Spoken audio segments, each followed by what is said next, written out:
Bikin terrarium di dalam vas bunga. Sini gua kasih tahu bahan-bahan dan step by stepnya. Oke, pertama kita pilih dulu vasnya yang cocok. Di sini gue pakai DOE Glass Pot Shizuku. Kagak usah nanya yang keranjang kuning. Ini belinya di distributor, bukan di TikTok Shop. Hubungin langsung distributor DOE di Indonesia. Nah, di dalam kardusnya itu kita dapat plate untuk dripping air dan wadah vasnya atau potnya. Nah, kelihatan di atas potnya itu ada ventilasi ya untuk air exchange supaya nanti ketika kalau lembab dan panas, jamur-jamur itu ditekan pertumbuhannya dengan adanya air exchange. Oke, seperti biasa guys, kita masukkan dulu bakteri starter, kemudian rumah bakteri. Nah, ini fungsinya untuk kalau misalkan ada genangan air di bawah, air itu jadi nggak mengandung banyak bakteri jahat. Jadi kita ternak nih bakteri-bakteri baik di bagian valve bottom. Nah, berikutnya kita pakai arang atau karbon untuk menekan amonia dan juga menekan kandungan-kandungan zat berbahaya yang terkandung di media tanam nanti pas awal setup. Nah, berikutnya kita pakai kokopit yang kasar. Selain untuk bottom substrat, kokopit ini berfungsi sebagai rambatan air. Jadi nanti air yang mengendap di valve bottom itu bisa menguap dan merambat melalui kokopit kemudian ke media atas. Nah, jadi airnya itu bisa cycling.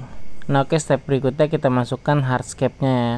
Jadi hardscape ini udah dijadiin dulu di luar karena kalau misalkan di glasspot ini kan ruangnya sempit. Jadi kita kalau misalkan buat di dalam glasspot ini takutnya glasspotnya kotor atau kena lem. Jadi susah bersihnya. Lebih baik dibuat dulu hardscape-nya di luar baru langsung dimasukkan di dalam. Jadi tinggal plug in. Nah, kemudian kita padatkan rongga-rongga kosong di belakang hardscape-nya itu. Di sini gue pakai Oasis yang untuk flower karena dia ramah untuk tanaman dan juga dapat menyimpan air dalam waktu yang lama. Nah, step berikutnya kita padatkan dengan kokopit atau kalau misalkan ada pit moss pakai pit moss. Bisa juga langsung pakai media tanamnya, tapi di sini karena untuk memadatkan rongga-rongga yang kosong jadi kita cuma pakai kokopit aja. Baru nanti setelah kokopit ini kita masukkan media tanamnya. Jangan lupa di spray dulu supaya padat, nggak gerak-gerak. Nah, spraynya kalau bisa dibasahin aja, nggak apa-apa. Ini agak tenggelam juga karena kan tadi kita pakai Oasisnya itu kering, jadi dia bisa menyerap air lebih banyak. Nah, nggak usah takut kebasahan, kecuali nanti udah misalkan udah sering disiram selama seminggu, baru itu kuantiti airnya harus diukur. Nah, setelah di spray basah tadi kita langsung planting.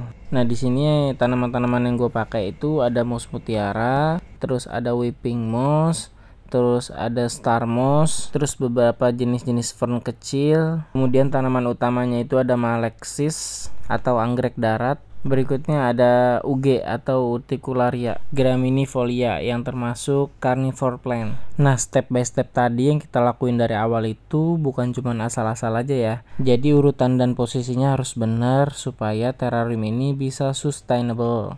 Juga tanaman bisa survive dan bertumbuh dalam waktu yang lama dengan konstruksi hardscape yang bagus dan kuat. Jadi nanti kita tinggal top up tanamannya aja jika dibutuhkan, atau kita bosan dengan tema yang lama kita bisa ganti tanaman-tanaman aja dan hardscape-nya masih tetap utuh dan malah justru hardscape itu nanti sudah mature, sudah tidak perlu adaptasi ulang lagi. Oke, setelah finishing langsung kita ke mode estetik.